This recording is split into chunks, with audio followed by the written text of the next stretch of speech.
আজকে মাতৃদিবস। বিশ্বকবি রবীন্দ্রনাথ ঠাকুরের লুকোচুরি কবিতা দিয়ে আজ আমি মা ও ছেলের স্নেহের একটি ছবি তুলে ধরতে চাই।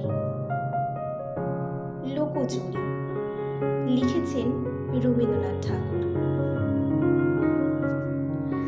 আমি যদি দুষ্টুমি করে চাপার গাছে চাপা হয়ে ফুটি, ভোরের বেলায় মাগো ডালের পরে কচি পাতায় করি লোটোপটি, তবে তুমি আমার কাছে হারো, তখন কি মা আমায় চিনতে পারো? তুমি ডাকো খোকা কোথায় ওরে, আমি শুধু হাসি চুপটি করে। যখন তুমি থাকবে সে কাজ নিয়ে, সবই আমি দেখব নয়ন মেলে। স্নানটি করে চাপার তলা দিয়ে আসবে তুমি, পিঠেতে চুল ফেলে। এখন দিয়ে পুজোর ঘরে যাবে, দূরের থেকে ফুলের গন্ধ পাবে।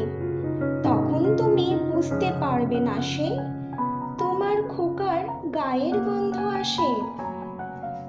দুপুরবেলা মহাভারত হাতে বসবে তুমি সবার খাওয়া হলে। গাছের ছায়া ঘরের জানালাতে পড়বে এসে তোমার পিঠে কোলে। আমি আমার ছোট্ট ছায়াখানি দোলাবো তোর বইয়ের পরে আনি। তখন তুমি বুঝতে পারবে না সে, তোমার চোখে খোকার ছায়া ভাসে। সন্ধ্যাবেলায় প্রদীপখানি জেলে যখন তুমি যাবে গোয়াল ঘরে, তখন আমি ফুলের খেলা খেলে টুপ করে মা পড়বো ভুয়ে ঝরে। আবার আমি তোমার খোকা হব, গল্প বলো তোমায় গিয়ে কব। তুমি বলবে দুষ্টু ছিলি কোথা, আমি বলবো না সে কথা। মা আর ছেলের মধ্যে এই যে ছোট ছোট খেলা, তার মধ্যে লুকিয়ে আছে গভীর ভালোবাসা।